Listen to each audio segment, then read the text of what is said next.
Okay, guys, episode 12. We're here to discuss today top five football managers of all time. So, yeah, a list which you have compiled of your opinion of the top five football managers. And also, we'll add in a special mention. Before starting that, however, I just want to quickly touch on the Roland Garros final. I was just talking to McSweeney about a minute ago. So Mr. Carlos Alcaraz comes back from two sets down and takes it in the super tiebreak in the fifth set. An amazing match. I did watch it from start to finish. I know McSweeney, you were on your way home, but yeah, I mean, just seeing him win was obviously a great feeling. I don't know how much of it you managed to catch in the end, but yeah, just so happy for him to come through with it in the end. Yeah, I saw pretty much all of it except for about 5-10 minutes to cycle back from my parents' house. But Yeah. yeah, just like the way again, tennis is just an enormous game of momentum, and it's swinging from side to Mm. side. The pendulum swinging, and yeah, just like the saving of the triple championship points, and then Yeah, crazy, yeah, and yeah, incredible. Did you see it, Tom? No, I was too busy looking after the girls, to be honest, mate. So I didn't get a chance to, but I saw the alerts coming through on my phone, and I thought that Sinner had it in the bag, and then I then noticed that Alvarez was making a comeback. I was Alvarez. like, How dare you? what? What? Do not disrespect Carlos Alcaraz. All right, you fucking fellow native fucking Spaniard wanker. To be honest, I missed the first set in a bit because I was in the park doing my daughter's birthday celebrations. But yeah, ran back home. I was like, yeah, quickly stuck the fucking tennis on. But yeah, I was saying to McSweeney before, I was delighted Alcaraz won because obviously Sinner had his drugs ban, and I think Jim Curry on commentary was saying it as well. So convenient. He gets a 3 month ban when other players for similar bans like Halep, for example, have got 2 years bans. He gets a convenient 3 month ban, and he comes back for the Italian Open, his home ATP 1000 event. And then, yeah, so obviously a lot of fans, as well as especially players, are really pissed Yeah, off about the whole situation. And yeah, for me, I was a huge Sinner fan before the whole drugs bullshit. Alcaraz and Sinner, similar to Nadal and Federer, two really likable players, and I was happy to watch them. But for me right now, I have to admit, Sinner, there's the asterisk above his name because of that drugs, and because of the fact that he didn't serve a full ban. It just, I don't want to see him win. You know what I mean? As harsh as it sounds. So yeah, I'm more or less going to be rooting for whoever he plays against for now. But yeah, he's still an amazing player. It was an amazing final. So yeah, can't really say much about it. don't confuse him with the bloke that plays for Everton either. Who plays for Everton? Carlos Alcaraz plays for Everton. Oh, does he? Yeah, guy that came from Southampton to Everton there. Of him, actually. Was I, that? I was just thinking of him the whole time. Sorry. All right, so for today, by the way, my list doesn't mean, we've all got our own opinions and we've all got our own lists. But I'm thinking what we should do is maybe like we quickly go through our top five and a special mention, and then one by one we'll just take it in turns and we'll discuss. Or have you guys got any other ideas, or should we just go from five? Everyone say their number five, then number four, but obviously we're going to have all different names. Yeah, go with that. Say you probably go like round robin from five in reverse order. Okay, cool. A special mention at the end, yeah. No, let's start with special mentions first because they're obviously not going to be number one. Let's stick with number one right at the end. So my super special mention is for Super Tommy Tuchel because he's not in my top five, but I wanted to put him in there. So my reasons for Mr. Tommy Tuchel, obviously he's been successful with Dortmund. I think he did win the Bundesliga and the what's it called, the German Cup with Dortmund, and obviously that's a big feat considering you got Bayern who win it every fucking year. He obviously went to PSG, got to a Champions League final, something that they had never achieved before, was very unlucky, had broken his leg, blah, blah, blah. Obviously won all the titles in Paris, as you'd expect to win being PSG manager. And then he came along to Chelsea and, wasn't expecting much from him in all honesty. I mean, we had a pretty young and shitty side. And to go all the way and win the Champions League against the brute force and might of Man City, of slaphead Pep Guardiola's Man City.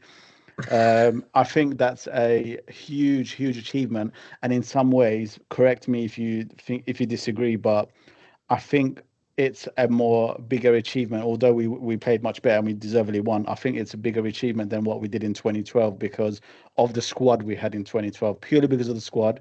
Now, I know in 2012 we were in Munich and we were in the backyard and we had loads of adverse moments throughout the whole season, but what he did with that side, fucking Havertz, Werner, the likes of these shitty players, and we won the fucking Champions League. I think it's such a huge achievement. And not to forget, going on to the following season, we won the Super Cup. We won the Super Cup. We had lost multiple times in the recent past. Obviously to Liverpool, Bayern Munich, and Atletico Madrid. We'd lost it to them, so it was finally good to get that one and in the bag. And then obviously the Club World Cup after losing that. Couple of years, about 10 years ago to I don't know who the fuck they were, what the hell they were called. Club. Yeah, they were white kid. That's what I can remember. So yeah, it was great to win that. And let's not forget, with Super Tommy Tuchel, we got to multiple domestic finals, and we were just unlucky to lose a few of them on majority of them on penalties, I think it was. So it was 50-50. So I think his record spoke for itself. Domestic finals, we were more or less right up there. So he's my special mention, Super Tommy Tuchel. Do you guys, Timothy, your special mention, please? My special mention, it's Chelsea affiliated, but he did have his success at Chelsea, but his great success was in the Premier League, but not with Chelsea. Do you boys want to hazard a guess? Successful in the Premier League, but not with Chelsea. Yeah, I'd say he was successful once in the Premier League, but he didn't manage Chelsea. But his greatest success in the Premier League wasn't with Chelsea. As a manager. Ranieri. Yeah. Oh, of course, yeah. Manager Ranieri. So good shout. I've been toying around in my head with a few mentions to give. One of them, and it's probably people going why we picked him over this other person, but Brian Clough was up there too, mainly because of the personality that he was, a lot of the controversy that he had. But in all honesty, it's back in the day. It's way past my time, so I would have to go on the offense and find all of his stats and the clubs that he's managed. I know that he managed Forest, and I know that he was at Leeds for full 40 days, and it got turned into a film and so on and so forth. And Don Revie, blah blah blah. But Ranieri he's still managing at this age. Let's just start with that. I mean, the guy is in his late 70s. I think he's officially retired after he finished with Roma. He is now officially retired. No, he is, yeah. So he's like Neil Warnock, isn't he? Really? He's retired about 18 times. Exactly, yeah. And then he comes out of the woodwork, doesn't he? And then, but Ranieri, when he's been around the block mainly in Italy when he was at Cagliari, and he was there for a good few seasons. He was the main man there. Went around the block. Came to Chelsea. Chelsea back then was not as established a team as it is now. Well, for example, money wise and the status that the club has in the league and in Europe itself. Not to take the piss, but back then we were qualifying for Europe, but we weren't really pushing for titles and so on and so forth. A lot of it was the FA Cup.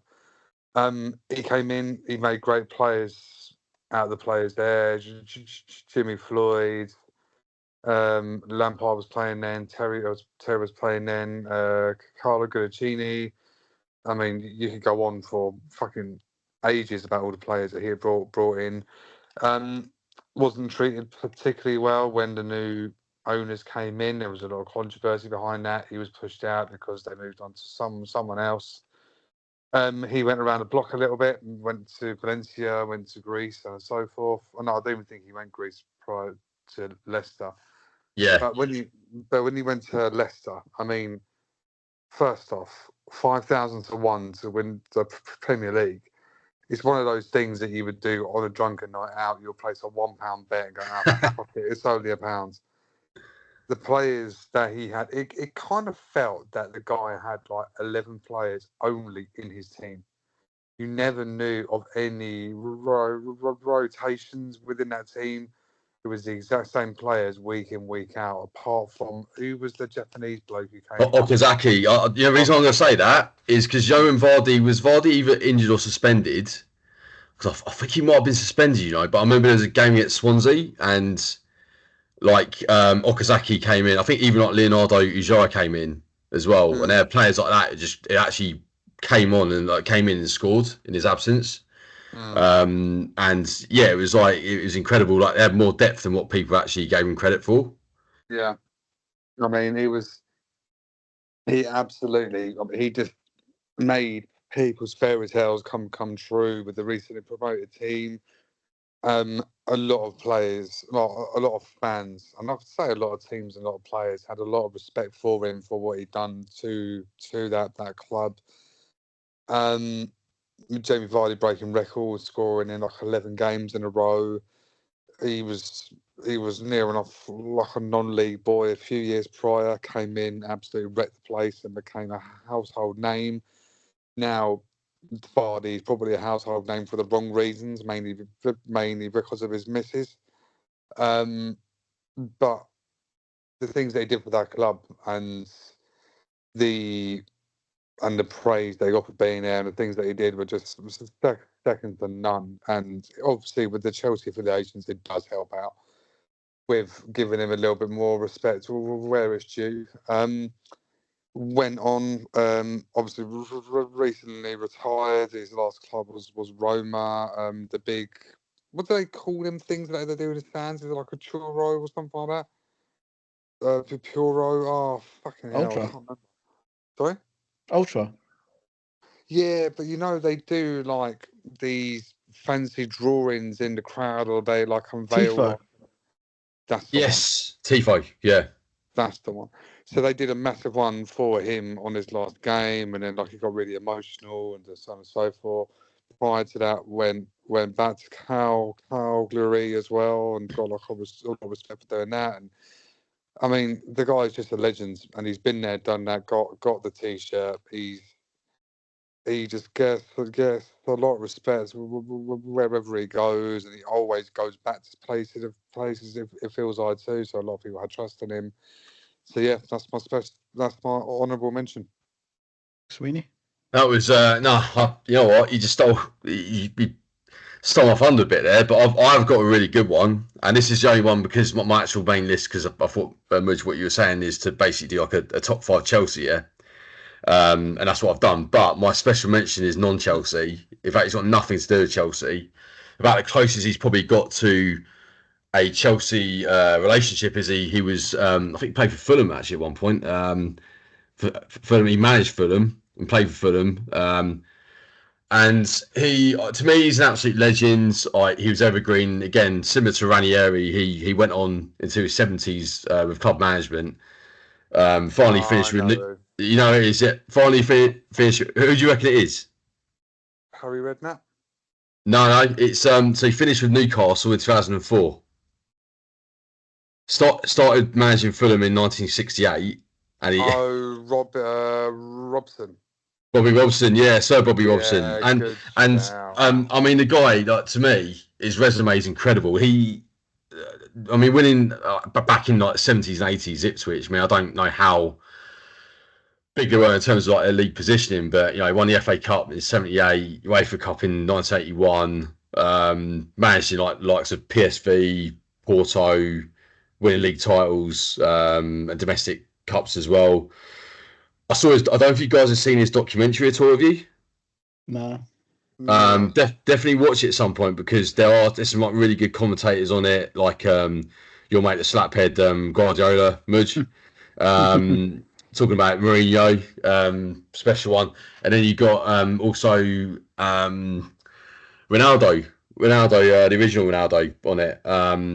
Speaking in absolutely unbroken English, I never knew how good his English was, Ronaldo, but he waxed lyrical about Sir Bobby Robson when he was managed by him at Barcelona, winning Copa del Rey in '97 and European Cup Winners' Cup, Super Copa de España, and obviously with England in 1990, the year I was born. Obviously, I don't remember it, contrary to what some people might tell you, as I was only about 2.5, 3 months old at the time. But getting us to the semi-finals gets West Germany, where again a lot of England's stories have ended up being, what might have been Gazza crying, and Lineker turning to the coaching staff and saying, "Keep your eyes on him, watch him." Aberword. Yeah, but that's it, Aberword. Yeah, Aberword. And it wasn't a great tournament from what I'm told. And I did actually watch that semi-final during lockdown because they showed the whole thing. But I thought he was a proper gent. Robson, a legend for both club and the clubs he managed and country. But I think the most telling thing about him as a person, as a manager, everything else, I was at the game, the first game of the season, 2009 against Hull, where Drogba chipped the keeper. Mm-hmm. Right at the end, like literally last gasp. But I think he meant it as a cross, but it was ended up being like one of those where he gave a diplomatic response saying, sometimes I want to get into the box, but other times I'm trying to score, and it's like you're trying to work out what he means by that. But I think he probably half minute at best, really. But at the start of the game, I think Sir Bobby had passed away like a few days before that, and I'm not joking. I was in the Matthew Arden Lower, and everyone was cheering his name in the stadium. Absolutely everyone. That's against like two teams that got nothing to do with him, Chelsea and Hull. Like applause. I actually had a bit. I was welling up a bit. I had tears in my eyes. You know what I'm like. It was like I just thought like that was like a quite a seminal moment, really, like an absolute legend of the English game. And he gets my special mention because of his contributions to English football, but obviously as a human being as well. I think you forget too the impact that he's had on managers in the current game, like Jose. Jose was his understudy when he was at Barcelona. He helps out the likes of Pep as well. Pep was playing under him when he was at Barca. Frank Rijkaard was as well. I think you're right. Yeah, a lot of household names, and again, like his willingness to learn a language in Netherlands. I'm told Dutch is like a hell of a language to learn. Like he tried to learn it. Portuguese when he was with Sporting Lisbon and Porto. Obviously had Jose there in Barcelona for Spanish, but he still tries. And again, similar to like Terry Venables, he tried. But you're absolutely right, mate. He had an influence on other people as well. It wasn't just his sort of contemporaries. Yeah, exactly. Second that. Okay, so my number 5, and before we continue, I do want to mention, obviously, with you guys talking about more older managers and from yesteryear, my list does compile of more recent. I did think about the whole going back and checking records and stuff. I looked at guys like Beckenbauer. He's won the World Cup. He's won shit ton with Bayern Munich, and all these other guys. Clough as well. But I thought I'll keep my list. Obviously, it's my list, and we've all got our own lists. But I kept it more modern. Let's just put it that way. Rather than going back, because obviously these are the managers I've seen growing up, basically. So I just want to mention that. So my number 5 originally was Slaphead Pep. However, I booted him out of my list completely. Get that first of all, and I stuck Conte in there. I put Conte in number 5. Okay. Now the reason I put him in, again, achievements now, and I'll touch on why I didn't put Pep in there. Pep has won with Barcelona with an amazing team. He's won with Man City with a more or less bought team, year after year. Yeah, he's winning the title, but come on, it's like you're expected to win it. Whereas other managers, especially other managers on my list, they've, fought through adversity. They've, come from really bad periods and they've got the job done. So I just want to start off with saying that. So with Conte, obviously with you at Juventus, He won the Serie A, I think, 3 years in a row. Supercoppa Italia, 2 years. He also had that magical season where they went unbeaten at Juventus and they were smashing it. Obviously came to Chelsea. We were 10th, shitty, dead and buried. He came along, took us to the Premier League title. We lost that second game. I remember it very well against Arsenal. It was 3-0, I believe it was, at the Emirates.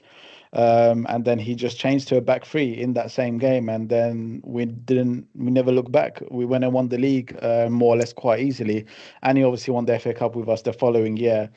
Moved off to Inter Milan. Again, I think I saw a stat the other day where he went to 3 different clubs when they finished 10th the previous year, and he took them to the league title. Same with Napoli, what he just won right now. So again, went to Inter Milan. They hadn't won in a while, I believe. And he went and won the Serie A like in his first or second season. Same with Napoli, just this season gone. Went in there, they finished 10th and went and won the league. So yeah, and obviously he went quite far with Italy in the Euros as well. Was a bit unlucky. I think he beat Spain, was it at the time? He beat a big team in Spain. Now they were the reigning champions. I was in Italy at the time. Actually, I was in Rome. I heard all the cheers. Yeah. I just wanted to put him in there. I'm not gonna lie. I would love him back at Chelsea. If we ever were. I don't think he'd come because he could see our board are a load of wankers, and he was steer well clear. But yeah, I've always had admiration for him as a manager and what he's achieved. He's a winner. He won 2 titles in 2 years at Chelsea. Yeah, I know we didn't do well in the Champions League, and that's been his only big issue in his managerial career, failure in the Champions League. So yeah, I think that's the only thing sort of holding him back. But yeah, he's a serial winner. Titles of 3 different clubs. So yeah, 4 different clubs: Juve, Inter, Napoli, and Chelsea. So he is my number 5. McSweeney, I'll go over to you next, please, for your number 5. Yeah, it was a toss-up between the two Tuchel and Conte, and obviously I've got that imagery in my head of them having that spat on the touchline, that the constant sort of like barbs throughout the game, and it all came to heads back in August 2023, wasn't it? On my mate Alan's birthday, actually, or around about that August 14th date, because he always reminds me of these dates. And I just think slightly Tuchel gets ahead of Conte. I mean, Conte winning the league, in many ways, it is a harder achievement. It does, as Brian Clough used to say, test every single sort of managerial credential you've got in the locker. And it's a true mark of a proper manager if you can win your sort of domestic league, particularly the Premier League. However, I just think with Conte, they're both fiery characters, but I think with Conte it got the better of him in certain critical situations, like with Costa, where he sent a text message after that saying basically do one, we don't want you anymore. Shouldn't have happened. Yeah, I just thought, and even before that, him screaming at him in Italian on the train going sort of go to China in halfway through that first season, I thought it was just bubbling over, and he lost his rate in the season. But Conte, he should have won the double with us. He didn't. He's still right up there in my kind of estimation. But Tuchel, for me, I just think the way he conducted himself as a manager overall was really impressive. Did a lot of weird stuff when he first came in, like obviously making us really boring and talking about recoveries, and that 0-0 against Wolves in his first game was enough to send many a person to sleep. But I think he just sort of gradually won people over, including myself, by just finding a way to make us difficult to beat. And he even said that, didn't he? In his first presser, he said, I want Chelsea to be a team that no one wants to play against. And that for me is like, that's what I want to hear. I don't want to hear like, the lads gave everything and we nearly did this, we nearly did that. I want to hear like just bold statements to try and underline your rival. He was a tough manager. I think I do recall a lot of people saying, he was a bit of a tough character, but that's what you want. You want someone to slap you into shape. Mourinho was similar like that as well. Yeah, I mean, my mate Ed, he said Ed, wants a bastard on the touchline sort of thing. Doesn't want some sort of cuddly. It's different ways. It's different ways of skinning a cat. Like any managerial position, but the way he just got us set up for that final. I think when he actually properly won me over was when we beat Real Madrid in the semi-finals of the Champions League in 2021. And he just said, "I'm just so grateful for this opportunity. It actually felt like he meant it, and like this is like where he wants to be." And then obviously during the whole situation with the ownership as well, like Abramovich being disqualified as our owner. Didn't he say like he would like drive a bus like from here to Madrid, like if that meant like getting us to the games, wasn't it? Because we couldn't pay for our own travel or something like something. that. Yeah. He just said like if you spoke to me like back in like 15 years ago when I started my coaching career, that I'd be managing the Champions League against Real Madrid, he'd obviously rip your hand off, and he would have been driven there like a mini bus or some sort of an old banger, basically. And I just think the way he should still really be there now, but I think towards the end he started to lose the dressing room a little bit. But take nothing away from the guy, I think winning the Champions League and the other stuff that you mentioned, Mooj, like Super Cup and Club World Cup, I think it leaves an impressive mark, which I think slightly outdoes Conte's legacy. Yeah, and as I mentioned, so unlucky with those domestic finals. You know, he got us there. That's the bottom line. He got us to those finals. Yeah. Losing to Leicester, you know, that long range goal, and losing, I think, to Liverpool on penalties. It was just bitter pill to swallow, and it's such a shame for him that he didn't get to obviously see it through. And one more thing I'll mention on Tuchel before we move on. I don't think after all the managers we've lost in all the years that I've been a Chelsea fan, I feel like there was more uproar and sadness over Tuchel sacking than any other manager. Would you agree? Like, that's my opinion from the fans I spoke to and my own personal feelings. I was genuinely upset when he got sacked because I didn't feel he should have got sacked. For me,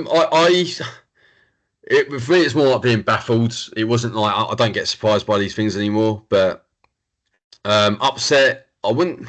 Upset wasn't the words, but it's just more like bemusement for me now. It's like, well, you just bought Aubameyang and he's meant to be your boy, and it's like, no, see you later. Like a few days after that, it's like, where's the logic in that? But in terms of like emotional upset, there's other people I'm going to mention coming up. But what about you, Tom? Would you say upset, or would you say, how would you describe your reaction to that sacking? He was such a likable manager, and the squad that we had when we won it in 2021, it was like when we had the podcast when we had the podcast a while back to do with the Champions League, and when we won it in 2012 and 2021, it was like he brought such an uplifting feel to the club, even though the football they played was boring. It was a tactical element to football. It wasn't just out and out attack, and it wasn't full on defence and so on and so forth. It was tactical. It made sense. It was entertaining to watch, even though it was boring as shit to watch at the same time. If there's any manager who I would love him, any manager available at the moment, I would love him. But yesterday he only beat Andorra 1-0.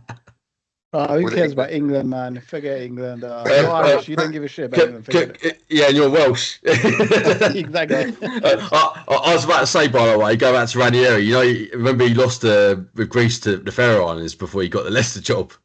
Did he? Jesus. So international management, mate, it's just a basket. I mean, it's basket case enough. It is a club management, but international jobs.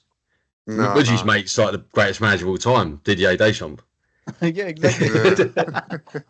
By the way, he's not on my list, by the way. I thought I'd get out in there early, yeah. Oh my God. He's not on my list, funnily enough. How you were sucking his dick? Mr. Gabini with it is. Mate, I'll suck his dick if he comes Chelsea, but yeah, at the minute he's not on my list because he's only managed France. And yeah, again, he's done a lot, but if he had won the Euros in 2016 when he bottled that, you know, he might have sneaked his way into my list because he has gone to two World Cup finals. But yeah, maybe on another list he might make it on. Timothy, you're number 5, please.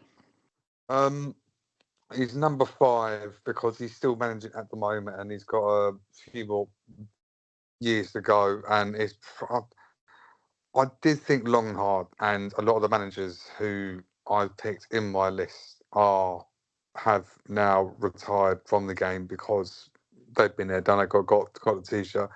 Yeah, this guy's still going strong. Pep. Slaphead Pep. Yeah, I know. He's a young manager still, and I have respect for him because he's got fuck all hair. Such as me. Slaphead crew. That's why he's the number 5. I under how can I phrase it? I haven't picked people like Big Ange or fucking Brendan Rodgers or Neil Lennon from Celtic. Like Brendan Rodgers won the triple treble, something like that in Celtic over the last few years. He's won the league, the league cup, and then the Scottish FA Cup. I like serial winners, but I'm not going to pick serial winners in fucking places like Scotland or someone who's managed PSG constantly or whatever the case is. Pep, fair enough. He's managed Barcelona in their prime. He's managed Bayern Munich when they were in their prime. He's managed fucking City as well. Oh my God, I feel like I'm missing out on the team. I don't know why. I feel like I'm missing out. That's it. I knew that was it. I don't know why I said that. But he's won the treble. So he's won the League Cup. He's won. He's won the league with City. He won the FA Cup with City. He won the Champions League with City. In all honesty, I didn't want him to win that Champions League final because you would never hear the fucking end of it from the Man City fans saying, "Oh yeah, look, we've done it now. Yeah, we're a prime team." Blah, blah, blah. But fair enough, they won it, and they weren't as overhyped as I thought they were going to be. Thank fuck for that. Just because there's hardly any of the Man City fans. I was going to say, do you actually know any Man City fans? Exactly. Yeah, there's quite a few in my office. There's actually I've never bumped into a Spurs fan in my life properly, apart from Shay. Right in my work now, the amount of fucking geezers who are fucking Spurs fans and the amount of Man City fans as well is fucking ridiculous. I fucking hate it. But anyway, he's a serial winner everywhere he's gone. He's worked with top players, like wherever he's gone as well. Yeah, I did think long and hard between him and Conte and Tuchel, funny enough. And I just put Pep at number 5 mainly because he's still got a long way to go and he's still got a few more rings on his tree trunk to get through. So yeah, I'll leave it there. Interesting. Okay, so yeah, like I said, I was gonna have Pep at number 5, but he got ousted by Conte. So I've got who did I say? Conte and McSweeney. You had who? Remind me, I already forgot. Tuchel was number 5. Tuchel, and obviously Timothy. You just mentioned slaphead Pep. Okay, so my number 4 is a bit of a not a weird one, but he literally only managed a couple of years, but it's what he achieved in those years, which is what made me put him in there. Any guesses? What, a couple of years in general? Yeah, just managed a couple of years. He was an amazing player. AVB. No. Scolari. Possibly the best midfielder of all time. Oh, Zidane. Zidane, yeah, Zizou. Zizou is my number 4. Oh, I thought it would have been Xabi Alonso. No. Still going. So the reason I chose Zizou is he won the La Liga twice. He won the Super Copa twice. He won the Champions League that magical 3 years in a row. Even one of those years he sort of had left and then he came back and he still ended up fucking winning it. Super Cup twice and Carabao Cup twice.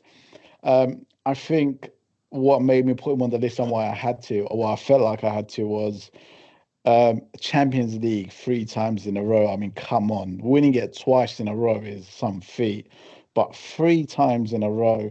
And for him, who's not an experienced manager, you know, he was managing the Real Madrid B team, the Castilla team, whatever they're called.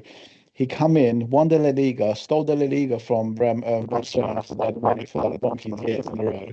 And the Champions League 3 years in a row. And like I said, he did 2 years. Then he decided to piss off and go.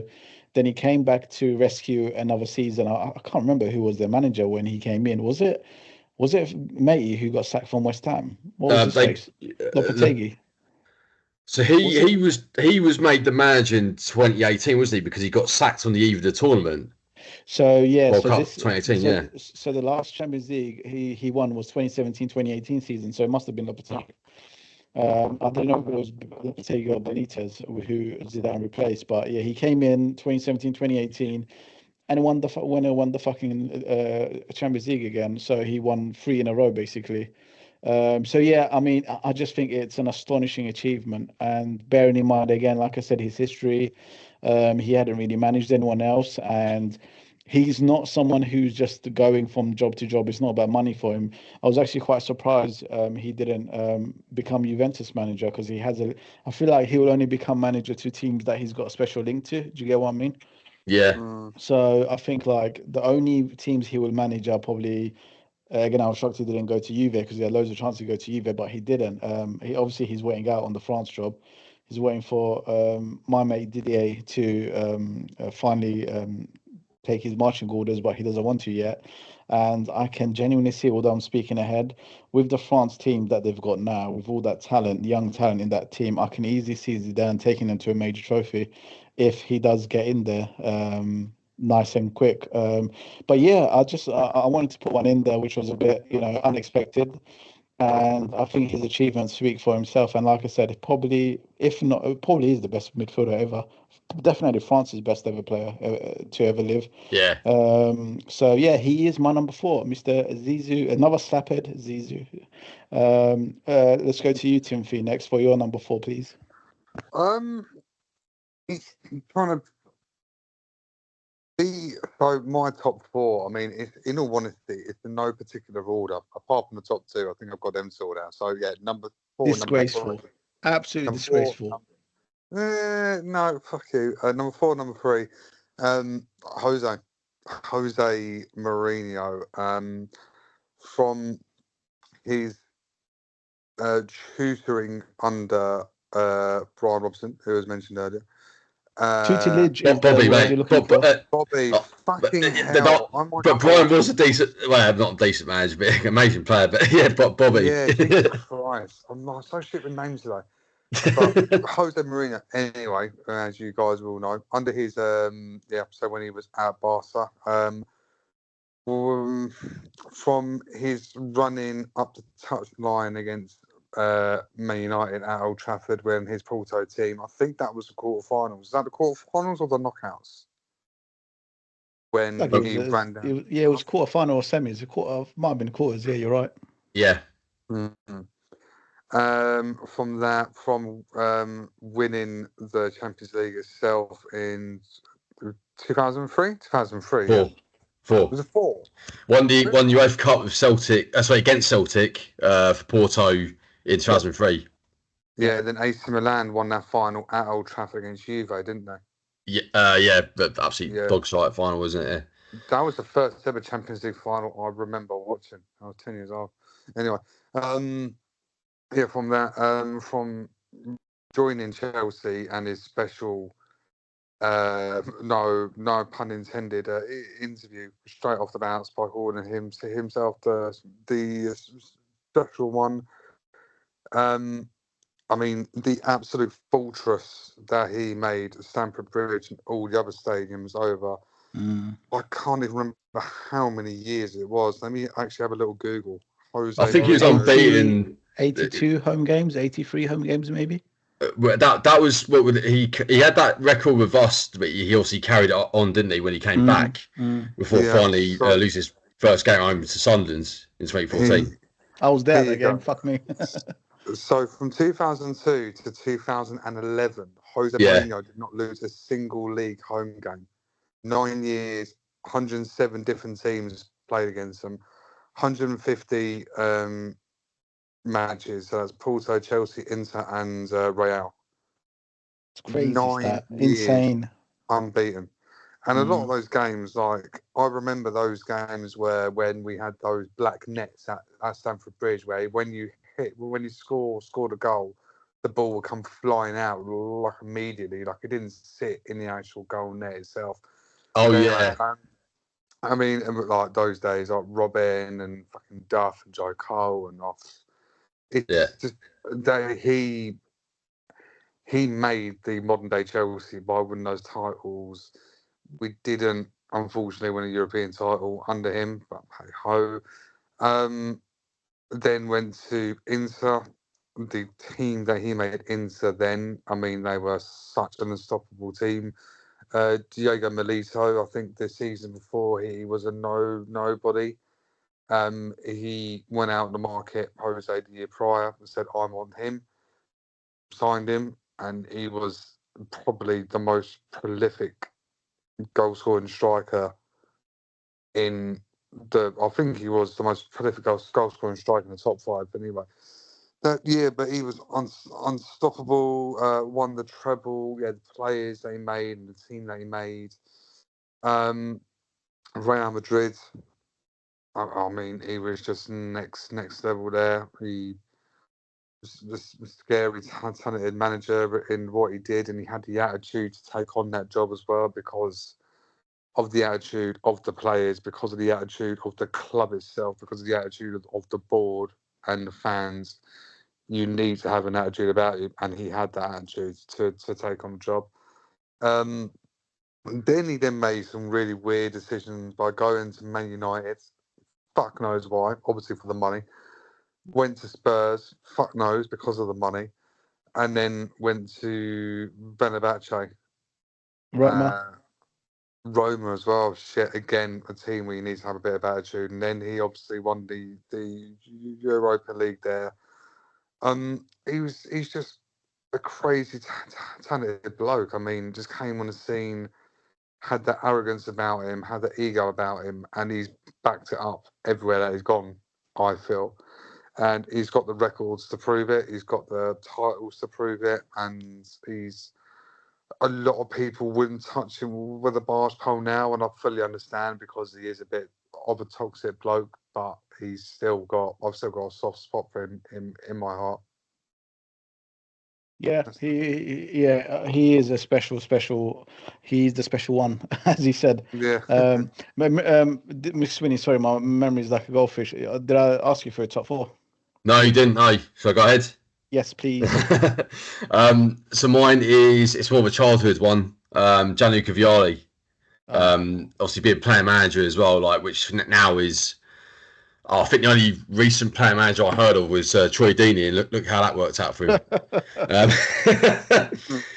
was watching something of him the other day, and he's like, "Yeah, disaster." But no, I mean, obviously you had like waves of, particularly at Chelsea. Actually, we had 300 trot player managers. Sorry, Glenn Hoddle started that trend for us in '93 when he first came. Then obviously he then passed the torch to. Reid Hoodett, like you said, he won our first FA Cup for 27 years at that point, which is a major thing. And yeah, then obviously when he got shown the door by Ken Bates around about sort of 98, start of 98, because of contractual issues or some sort of breakdown in their relationship, which wasn't really hard when you think of like Ken Bates and the sort of character he was, and obviously Reid Hoodett being a former Ballon d'Or winner and the sort of ego on him. Vialli just sort of stepped in. He almost almost took to like a duck to water. We won the semi-finals against Arsenal in the back end of Coca-Cola Cup, League Cup, and he scored in that. He scored, banged in a few in that. And then the League Cup final against Middlesbrough, 2-0 again. And yeah, that was the start of his managerial career with Chelsea. And then obviously winning the Cup Winners' Cup. I mean, you guys probably, can you remember that at all? In '98? Not really. Yeah, not really. It was on Channel 5 at the time, and I remember watching the whole of that campaign. Slovan Bratislava, Vicenza, like the other teams that we faced in that, Tromsø as well, in the snow, and he scored the goals in the snow when you could barely see the fucking ball. It was like an orange ball or pink ball. in the Arctic Circle. And I've been to Tromsø as well, top of Norway, and it's freezing cold. But this was probably like, you know, I guess it would have been around about October, November time, similar time to when I went, and like heavy snow. Again, it should have been cooled off really, but that was funny enough when Hullet was actually on the touchline and Vardy wasn't the player manager at that point in time, but later on in the season when we lifted the trophy in Stockholm, he was, and we beat Stuttgart in the final. The first time I seen us win a European trophy, and again it sort of started the whole sort of trophy spree that we had before Abramovich came in. Amazing moment, and yeah, then he underlined that by finishing third in the league that season, the season after 98-99 season, finished 4 points off Man United the year they won the treble. Probably should have won the league actually. I think we had 2 games I can recall, which was Coventry at home the first game of the season where they beat us, and then I think we went on this like ridiculous run where we didn't lose many games. We drew a few games here and there, but we started to climb the table after that, and we sort of kept pace with like Arsenal and Man United at the time, and you had the likes of like Villa and Leeds there as well. And yeah, we ended up just missing out. We had Leicester at home. I think we drew 2-2 as well, so we threw away a few points there. And you think like those are 2 results you probably should be getting points out of, maximum points out of. So yeah, we were close to winning the league, and then of course the season after, we got to quarterfinals of the Champions League, and at Nou Camp we got Barcelona to extra time, didn't we? Extra time, and you're thinking that was the year that Man United won the treble, so that would have been an interesting sort of crescendo to the season if we'd have managed to get past Barca, and then obviously in the semi-finals and into the final, it could have been Chelsea Man United 9 years before it actually happened. Yeah. And and then finally FA Cup, last team to win the FA Cup in the old Wembley in 2000. And of course Robbie Di Matteo got the winner again, or one of the goals again. And yeah, that was a special moment, and he just kind of fell off after that at the start of the following season. And then Ken Bates, just typical ruthless nature, just sacked him. I think we were like sort of 17th, 18th at the start of the season, or possibly even bottom of the league. But yeah, I think the guy's an absolute gent as well. I think after we lost the final to Italy, England in 2021, there's a picture of him sort of towards the end. I think because he lived in England, because he got married in England, and it's like his second home. He's very classy about it. Like he's very sort of just stood on the touchline at the end, not over celebrating, but being very, very calm about it, and giving a little thumbs up. I think it's a mark of the guy. Obviously, he had cancer as well, didn't he? Pancreatic cancer. And obviously, when he passed, absolutely gutted. But yeah, I think the guy obviously is an amazing player, amazing player manager for us, and then yeah, just an amazing guy. Yeah, I think he was really well loved by a lot of people, and a lot of people had nothing but good things to say about him, especially when he passed away. So yeah, it just goes to show what sort of guy he was. I know we are getting on a bit, so I will go a little bit quicker within the following one. So my number 3 is that old turd from up north. Who is it? Go on, take a punt. Big Sam. No. The big turd from up north. Sir Alex. Yes, yes. Mr. Alex Ferguson is my number 3. I didn't want to put him there, but I just have to admire what he achieved. And I know it was majority of it was with Manchester United, but you got to remember he went into a Man United side who were not the best. It took him 4 years, wasn't it, to win the first league title or whatever it was, and he was just a big thorn in our side, especially that Chelsea side. In the 2000s and leading into early 2010s, we could have won a lot more league titles if it wasn't for that old turd. And of course, he did have some success with Aberdeen as well. Premier League in Aberdeen 3 years. European Cup Winners' Cup, European Super Cup. So he did have some success with a random unknown team up north. in European, background as well. So, fair play to him. And yeah, obviously everyone speaks highly of him. He got to two Champions League finals, which they lost. He won two, one against us, obviously. And yeah, I think all the Premier League titles he's won, there are multiple FA Cups, League Cups, and so on and so forth. I mean, he's my number three, more or less, yeah. McSweeney, your number three, please. Number three is Roberto Di Matteo, Champions League winning manager, and this is actually something that really annoys me. Yeah, whenever there's like a commentator or someone that talks about what he did at Chelsea as a manager, as interim manager, or even full-time manager, they always say, "Yeah, he won the Champions League," and I'm shouting at the screen, saying, "He won the FA Cup as well." Like a lot of people forget it, don't they? And against Liverpool in the final, Ramirez and Drogba, but like, that was a nice little kind of. I think it prepped us pretty well for the final. It was like we got over the line with that one, with the two kind of earliest goal from Ramirez and then the one from Drogba later on. Czech had absolute blinder again, but I think just the fact that he was our first Champions League winning manager. I know he wasn't like massively successful as a manager besides us. He did well with like I think you got MK Dons to like the playoffs and then lost in the final, and then he got West Brom promoted, got sacked. He went to Villa after us, didn't he? Villa and Schalke, and didn't really do much. Yeah. Didn't really do much, but I kind of think with this guy, there was an element of him being a player of us and a legend as well. But I kind of think it was the most fitting story in Munich in 2012 of how he sort of won the competition against all the odds, and it just meant that much more. I mean, you see the guy screaming it in Roman Abramovich's face saying, "I've won it," like shouting at him, and just the guy overwhelmed with like emotion.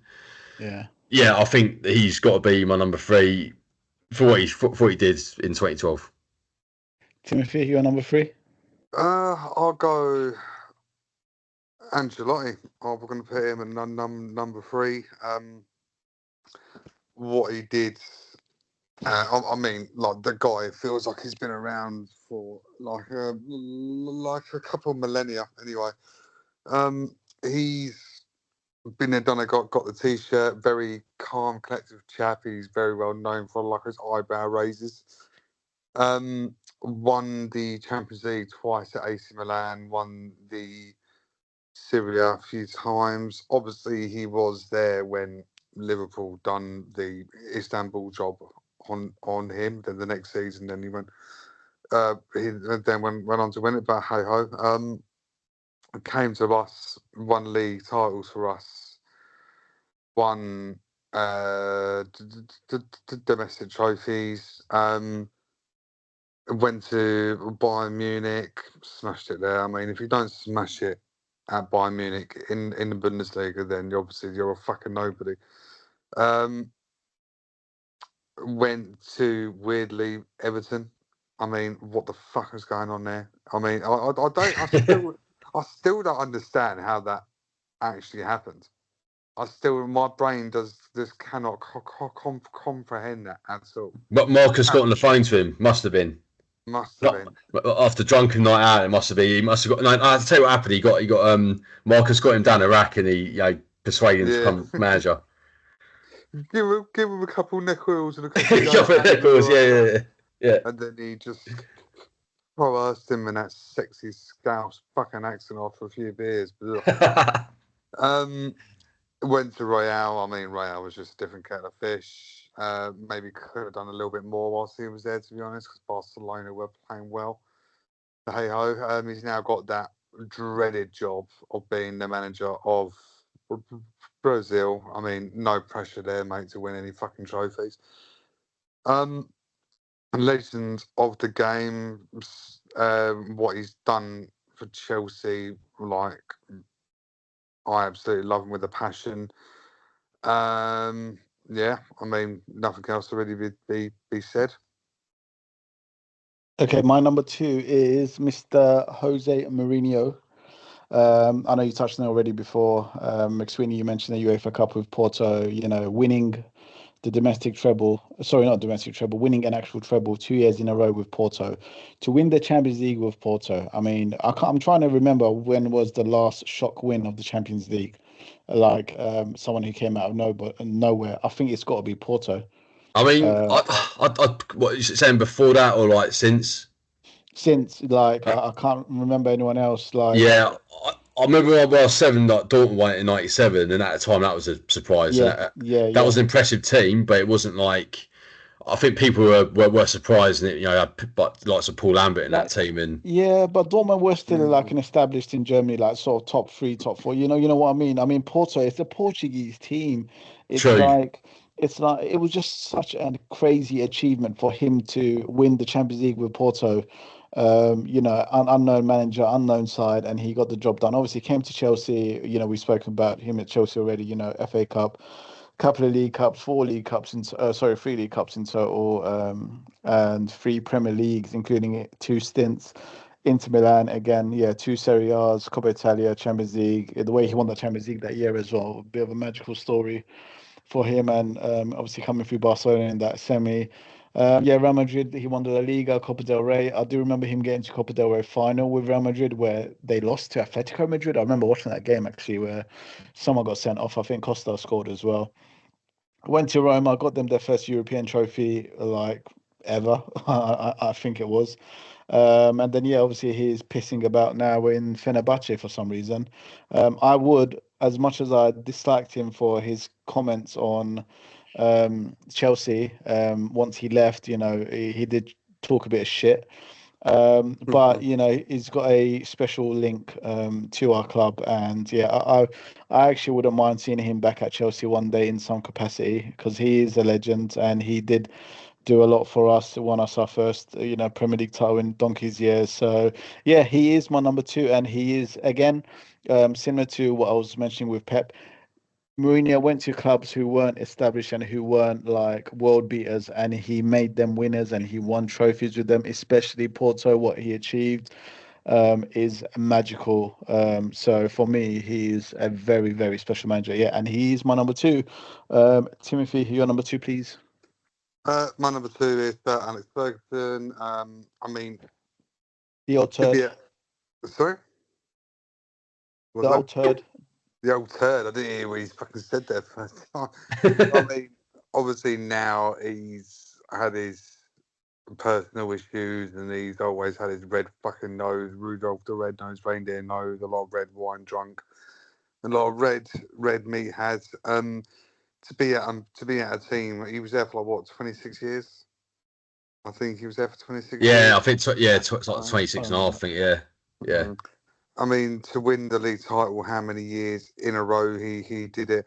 When he originally joined, he was at Aberdeen, and he joined Aberdeen when he was very young because he got injured when he was playing for Rangers.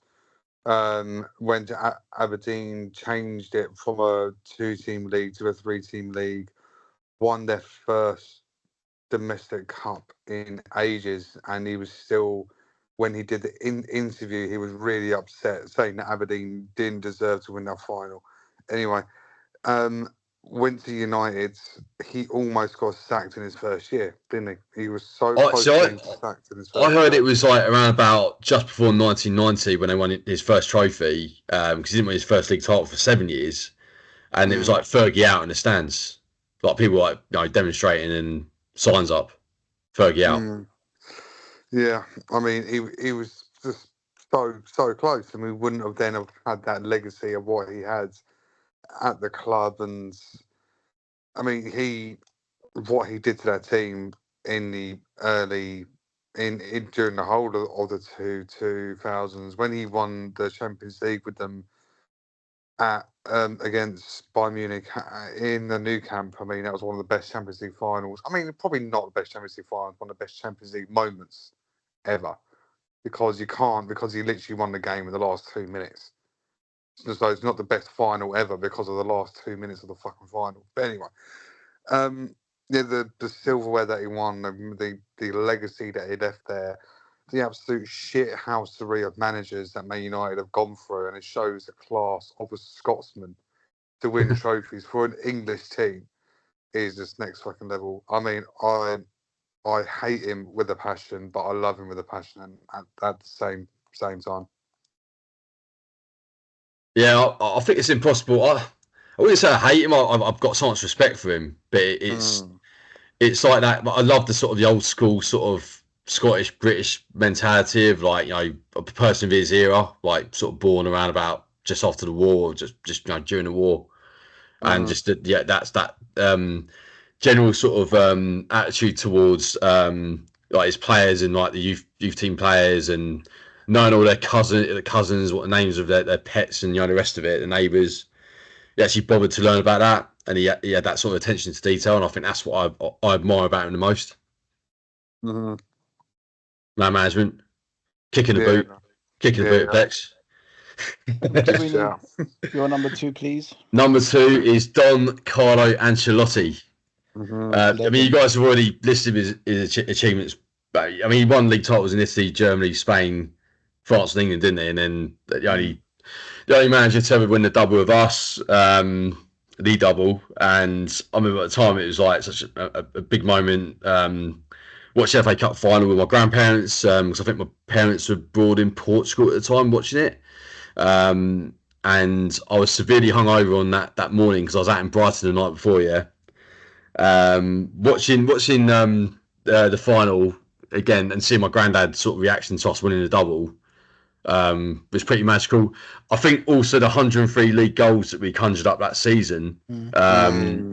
It was a record. I believe it might have been broken by either Guardiola's City or maybe Klopp's Liverpool during that lockdown season that everyone likes to forget.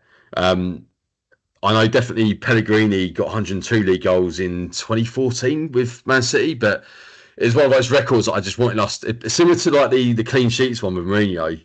I don't want anyone to ever beat it, but I think it has been beaten. But I thought, yeah, like really entertaining football. The 8-0 against Wigan, 7-0 against Stoke, 7-2 against Sunderland, 7-1 against Aston Villa. I mean, possibly the best football I've ever seen at Chelsea. Yeah. Just fell away the second season. They didn't really give him reinforcements until too late, like getting Torres and Luiz in the January transfer window, and then obviously to sack him in the tunnel at Goodison, you know, finishing second. It was just a hallmark of how Abramovich was, wasn't it? Really, like the ruthlessness and hard done by, but I guess that's the way the club has operated, and it still managed to produce success in spite of that. So. I mean, you said about having Conte back and Mourinho back at some point. I'd love to have Ancelotti back, but I kind of feel because of his age and now the fact he's going to Brazil, like Tom says, it's looking increasingly unlikely. Yeah, I'd say it's unlikely as well. But yeah, leading on to it perfectly for my number 1, it is Mr. Ancelotti as well. So yeah. So again, what he's achieved everywhere he's gone: Serie A with Roma, Serie A's with AC Milan, Coppa Italia. He won multiple. Oh, sorry. I'm getting ahead of myself. That was him as a player. I forgot he played for Roma. He won Serie A's and Coppa Italia's for Roma as a player. So let me go down to manager. So Juventus, he won. Only the Intertoto Cup actually with Juventus, AC Milan, Serie A, Coppa Italia, Champions League twice, Super Cup twice, Club World Cup once, Premier League a double with us with the FA Cup, Paris Saint-Germain only the league. He didn't win the domestic trophies at Paris Saint-Germain, but what made him number 1 for me at the end of the day, he's won everywhere he's gone, and he's the only 5-time winner of the Champions League as a manager, I believe. Or is that me getting it wrong? He's at 4. Let me count. No, he's 5. No, you got to say it 5 times as well.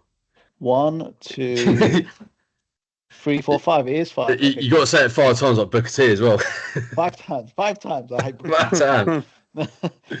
But yeah, 5-time winner. What an achievement! Crazy achievement, and I think that will last for quite a while. I can't see anyone touching him on that record for quite a while. And I think if he had still carried on being Real Madrid manager, I think he could have won 1 or 2 more maybe. But yeah, he's won wherever he's gone, and he's a lovely guy. So yeah, for me, he is number 1 because the Champions League is the number 1 competition. I would have loved to see him manage Italy. I have to say, I can see on here he finished 3rd with Italy in 1990. But yeah, I would have loved to seen him manage Italy rather than Brazil. But yeah, hey ho, hopefully we'll still see that one day. But yeah, he is my number 1, Mr. Carlo Ancelotti. Timothy, your number 1, please. My number 1, I mean, Vincent Del Bosco. Fuck it, that's one out of the shot, isn't it? Yeah, I mean, what he invented the tiki-taka football in essence with Spain, and that team that they had during the World Cup and the European Championships. I thought, in all honesty, that he won the 2008 European Championship, but he joined that year, but after they actually won it. Luis Aragonés, yeah. Aragonés, Yeah. Yeah. So I always thought that he won the European Championship, then the World Cup, then the European Championship, but he wasn't there when they won it in 2008. So anyway, he managed that team during the World Cup and during the European Championship, 2012 European Championship. I will just say a few names, and if you boys get an erection or if your table decides to plop up a little bit, let me know. I've always got an erection. I think you should know that by now. David Villa, Torres, fucking Sergio Ramos, Castilla, Pedro, Iniesta, Xabi Alonso. I mean, Fabregas, how dare you miss out? Fabregas. Look, I was just letting that first wave of boners just go down a little bit. A few more names after. Tip of the iceberg. Yeah, I mean, they invented a kind of play of football in the tiki-taka. I mean, you have Barcelona who play it very, very similarly. I mean, it is literally a carbon copy, but the elegance, the way they play a ball around, everyone's in the position where they need to be in. It's like playing Ronnie O'Sullivan and snooker. Like they're always 2 or 3 moves ahead of the shot that they're currently playing. It's like 4D chess and so on and so forth.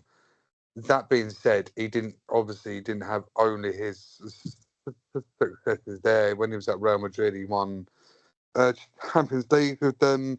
He replaced John Tuchel back in the 90s as well. I mean, John Tuchel, that very well-known Welsh manager. Hoshak, how dare you mispronounce his name? Can you leave me the fuck alone? It's getting late. His pronunciation is clear. For my Welsh. I'll always do it, and I will forever fucking do it, you dickhead. European trophies of them, and league titles of them, and domestic trophies, and so on and so forth.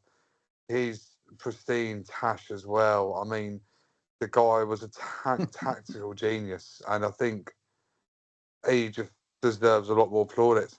To be honest, he won 2 massive international tournament in the World Cup, and then continental tournament, but he deserves a lot more respect on his name. And I just want to play with his Tash all night long. Gay boy. Just get involved in November this year, then, mate. And then, yeah, I may have to. I may have to put on a fake one, just like the peanut, man.